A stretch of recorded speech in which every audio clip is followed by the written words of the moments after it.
fiction that skips the boring parts. This week we have Camp Hendrix Part 7, the epic conclusion of the Camp Hendrix saga. As the camps prepare to meet the oncoming zombie horde. Enjoy.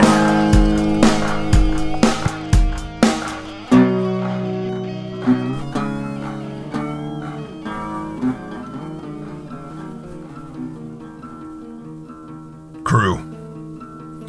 I'm leaving this note at the Sherman. We looked for you, but as you know, we did not find you. Admittedly, our search was not as thorough. This thing's got a little hairy here quick. I'm hoping not being there had something to do with the sudden influx of the undead, and not your demise. The reason James sent a scouting party to Sherman was not to join you, but to ask you to join us. Your military expertise would be better put to use helping us defend the camp, rather than foolishly trying to survive outside. I vouched for you, and James is very pragmatic in these matters. Except when it came to Rama. He hated that dude. Join us. We can fight the horde. We already have a workable plan. Think the hot gates like in the movie 300. Sure, we may fail, but if we were going to play the odds, let's be honest, the chances of any of us making it on the outside for long is unlikely. Sincerely, Jeff. P.S. James accepts your apology, and hearing Rama died slowly and painfully brought the first smile I've ever seen out of him. Jeff or James. Or anybody. Sorry I left before you arrived. Things just got too freaky for me to stay. I'm beginning to wonder if I'm even alive. I think I may have died in the assault, and this is just a fresh new hell. Funny, after a while, especially when this shit first started, I sometimes wished I was dead and in hell, because I figured it couldn't be any worse. However, this is worse. Much worse. Saw that motherfucker Noodles last night. He was cruising the street riding a tricked out Harley. I know I said he was eaten alive, and when I wrote it, I meant it. I saw him get devoured. I heard him scream like a little bitch. Sorry, Noodles, but I heard it. Till the moment he could not scream anymore. I did not say it before, but the sad fact is the only reason I escaped was they were so busy feasting on him. That night I had stashed a full clip from my Glock 17 for when shit got really bad. As you might guess, shit got really bad. I was planning to save a bullet for myself, but to paraphrase the great Dirty Harry, during all that excitement, I lost count. Before I saw Rama, I was glad I put the last slug between a pair of undead eyes. Of course, he was different. His face was a mess, but I could still tell it was him. Some skull was peeking out from beneath the Stetson he liked to wear. He'd even have the chunk missing from the brim from when James swung the weed whacker at his head. And he did not have any eyes, just two big empty holes where they should have been. While I was watching him, a rattlesnake stuck its big diamond-shaped head out of his left eye. It seemed like he was using the snake to see where he was going. Fucking snake damn near saw me. Or maybe it did, because after looking my way, Noodles had this big grin on his face. He reached into the pocket of his leather vest, which was weird because he never wore a leather vest before, put a big cigar in his teeth. I was about convinced maybe it wasn't him, but he had Rama's lighter. He rode off smoking a stogie as the snake sticking out his eye guided him through the streets. I'm sure James would be disappointed. Frankly, despite my previous loyalty to Noodles, among the last things I wanted to see is him alive again. I should have left a note saying I took off.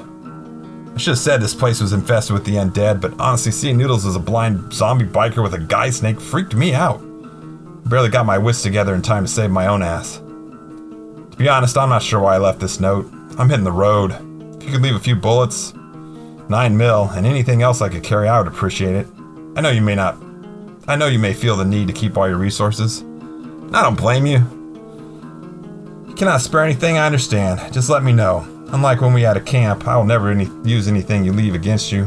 I should also add, if I had some bullets, some of them would have Biker Zombie Rama's name on them. He was kind of a piece of crap when he's on Team Human. So I imagine the atrocities he's going to commit now that he's on Team Dead will be truly awful. Becoming one of the undead certainly won't lessen the bastard's taste for human flesh, I can guarantee that. Sincerely, Crew Norris, U.S. Marine Corps, retired. P.S. If I am in hell, I guess no one will get this note. Unless, of course, you are all in hell too.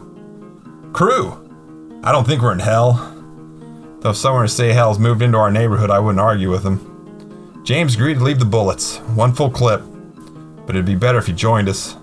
Seriously, when it comes to leading a camp, James is the shit. Eating this guy's wife was the worst mistake we ever made. We have a plan and I think it's gonna work, even if it doesn't. As a former gambling man, I can say the odds are better making an intelligent stand than trying to make it out in the world. I tell you the plan, but with all the weird shit out here, it just seems like a bad idea to write it down. Let alone leave it out there where who knows what manner of asshole might be reading it. As for the Camrama thing, I would love to say you're seeing things, but honestly, who the hell knows? A lot of weird shit has happened. So maybe we should expect more weird shit rather than less. Suppose if I were the devil, and I were selecting assholes to lead my armies of the undead, Rama would be qualified. Oddly, James was not disappointed. In fact, he was actually kind of giddy. He actually said, "Good, this way I can kill him myself. The biker zombies don't really die, even better. I can kill his sorry ass every day until I die myself." I've already told you this, but it bears repeating. Join us. It is your best chance. Sincerely, Jeff. Jeff James, wherever may still be alive. I wanted to join you, I really did. It's that motherfucker Dead Becker Noodles. I swear he waved at me. I think if he didn't have a damn diamondback poking out of his empty eye sockets, he would have winked. I holed up here in the penthouse and waited for him, planning to either kill him or die trying. He never showed. By the time I realized he was not going to show, I could see the horde nearly at your gates. The penthouse of the Sherman has a hell of a view. Part of me wanted to rush headlong into the certain death of facing off with the horde and the smoking bikers from the depth of hell, but in the end I chose to live, even if the chances are I won't be around long. A big part of me regrets this decision, and part of me is truly jealous of those of you who no longer have to live in this fucked up world. I credit you guys with putting up a hell of a fight. In fact, I'm guessing they never had to burn a camp to the ground before. Judging from the number of gunshots I heard, I feel at least you let some of the undead sons of a bitches know they were in a fight. Despite all Noodle's tough talk, we hardly made a dent in their numbers. I expected to see what was left of them coming my way. I'm sure I'm not the only straggler hanging out in the city. I was happy not to see them coming down the road. The city is still dangerous, but any survivors who want to head this way will at least not have to worry about the horde, since they must have gone in the opposite direction. Please join me. The top of the Sherman has some advantages for a small group. Maybe together we can make it. Start a new kind of camp on the rooftops. It won't be better than our previous compounds, but it is something. Some more guns and a few more hard workers, and it could keep us all alive a bit longer. Again, if there's anyone alive, come to the Sherman. All are welcome. Sincerely, Crew Norris, U.S. Marine Corps, retired.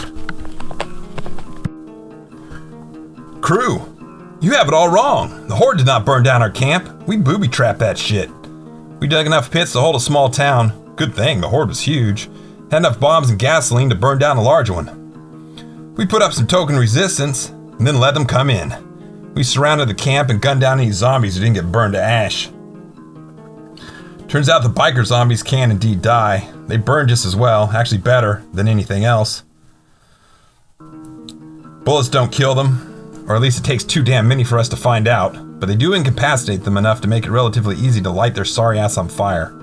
We were hoping, especially James, an undead Rama would show up so we could shoot him, chop off his limbs, and then roast some marshmallows over his burning body. But he was not among the undead we saw, though he could have died in the firestorm inside our compound.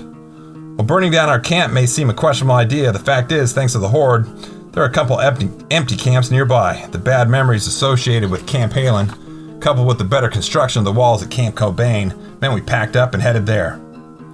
The walls there need some repair, but we've learned something about making zombie-proof walls and we'll have them repaired in no time. We all appreciate your offer to live with you on the rooftops. But instead, why don't you come our way and make a home in the new Camp Hendrix?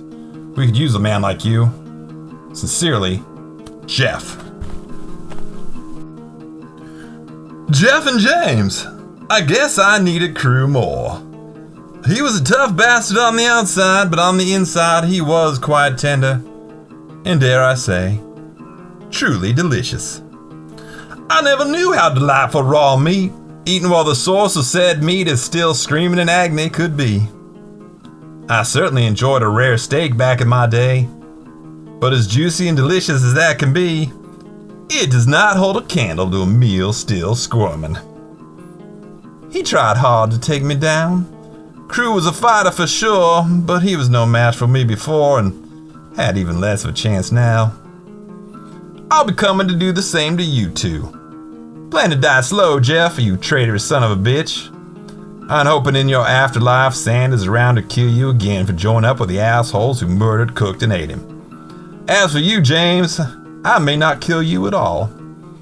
I'll just make you wish I would for years, maybe decades to come. It may not be tomorrow, or even next month, or maybe it will be. But I'm coming for you assholes.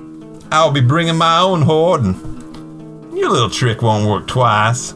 Sincerely, Captain Rama. P.S. You still owe me a hat. Undead Noodle Dick. Bring it on. I'm looking forward to it. James. P.S. Fuck you. P.S.S.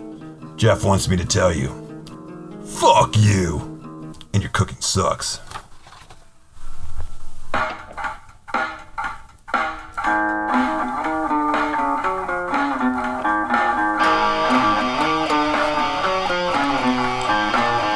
You've been listening to the 10th Rule Books Old School Radio Serial Podcast, brought to you by 10th Rule Books, bringing you the pulp fiction that skips the boring parts.